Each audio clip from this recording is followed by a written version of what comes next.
So can we go down to the Waratah Street bus stop and just see what you guys think about that? We want to make it clear to both the Beeline team and the viewers of this video that we thank the Beeline team for meeting with us on site, and we readily agree that they expected to talk only about the trees they're about to cut down in Village Park and suitable replacements for them. But in addition, we've asked the Beeline team to walk with us, just as their customers will have to do when they disembark at the proposed Village Park Beeline bus stop and have to walk back to the central business district. Sydney bus customers will have to do the same, because the Waratah Street bus stop in the centre of Mona Vale Village is to be decommissioned. That is to say, it will no longer exist. So we've put the stopwatch on to get a genuine reading of just how long this walk will take, and moreover, the risks and hazards involved in what we view as an unnecessary crossing of Pittwater Road. And of course it won't be just adults walking back, it will be school children, hundreds of them, daily. In fact, school children are major users of the bus system. On the other side of the road, for bus customers headed south towards Sydney, there's been a bus shelter for at least 100 years. So the fact there's a modern bus shelter here today is no accident, the point being that bus shelters and bus stops evolve for good practical reasons.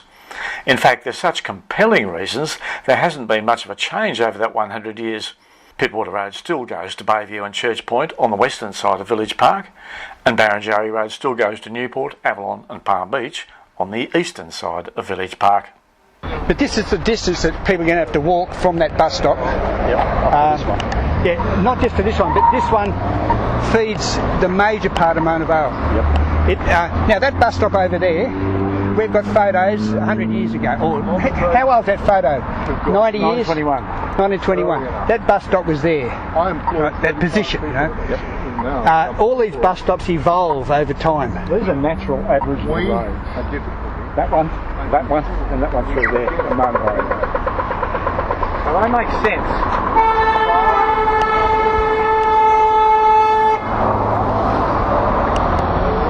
You were nearly killed, girl. Very bad. In the same way that the old southbound bus stop evolved, the one in the historical photo, so the northbound bus stop evolved at Waratah Street. But unfortunately we don't have an historical photo of it. The Waratah Street bus stop services the main business area of Mona Vale, and the businesses around it have evolved because of the bus stop. If the Waratah Street bus stop is decommissioned, many, if not all of these businesses will become unviable. They'll go broke. There'll be collateral damage. The Beeline started as Mike Baird's announcement of a bus rapid transit system for the northern beaches, a political decision made prior to an election. Later, it was realised that the BRT wouldn't work, so it morphed into the Beeline. The problem with election promises is that they're often thought bubbles, devised with an eye to winning votes rather than being good public policy. The decision to build the Beeline was not based on any logic other than that of political expediency.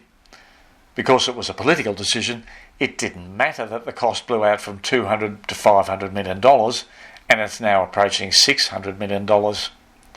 The net benefit of this huge expenditure is unproven, and the government refuses to release the business case, probably because it doesn't stack up. With just 900 extra car parking spaces supplied for commuters, the cost could be as high as $250,000 per car off the road. It won't be that high, of course, but somewhere there's a massive shortfall. So we've been fobbed off with its cabinet in confidence. And school kids will show you where the mothers pick up their kids, you know. So far, it's taken us more than 4 minutes to reach this point, and we've seen a girl almost run over because she didn't wait for the pedestrian green light, as do many of us, both young and old. The Beeline team admits that their $600 million project is only a short to medium term solution, and it agrees the traffic delays are largely caused by problems south of the Spit, along the Mossman, Cremorne and Neutral Bay corridor. We want to know why they think the solution lies in Mona Vale, but we've not received an answer that's anywhere near satisfactory. Instead, it's been no comment, not my brief, and my hands are tied. And we are still at least 30 seconds away from the bus stop. I'd like to raise one thing, and it's in the submission, so you've probably read it. The bus stop up from where Stokes' office is staying. This one's going. You're moving it over there now. You can just see that currently will be 500 metres between where the Stokes bus stop is and where your one's going to be. Now 500 metres in a suburban shopping centre distance like this with no bus stop within 500 metres, half a kilometre, is madness. Absolute madness. Half a kilometre and no bus stop. Right in the centre of Mongavale, right here. The Waratah Street bus stop is protected from the weather by shop awnings that extend unbroken into the village. The flexibility of the afternoon clearway enables as many as 8 buses to line up here, and transfers from one bus to another occur seamlessly, with school children quickly exiting one bus to walk straight onto another. And at Village Park, much more will be lost when covered, fully lit walkways have to be built to protect people from the elements and women from harm at night. The lack of a suitable safe pick-up point will, likely as not, also demand that a much larger piece of Village Park be sacrificed to get cars off Park Street and Pittwater Road. The Mongavale community has evolved around the Waratah Street bus stop.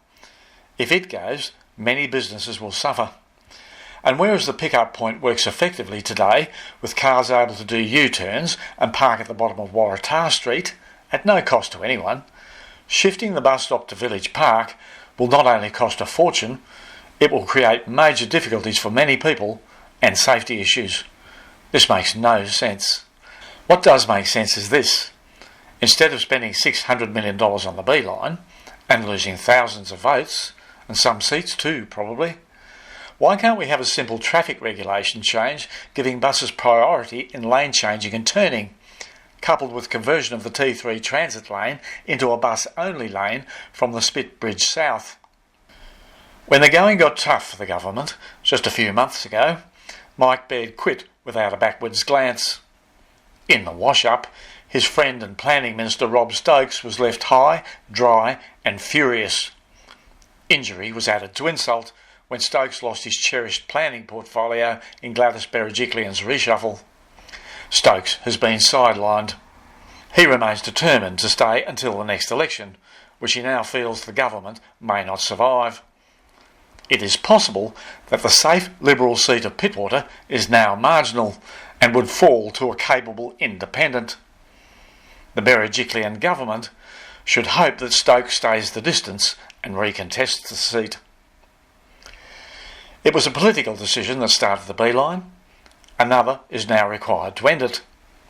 Gladys, it's time to cut your losses and do a backflip on the B-line, because the unwarranted destruction of Mongavale is going to cost you a lot of votes.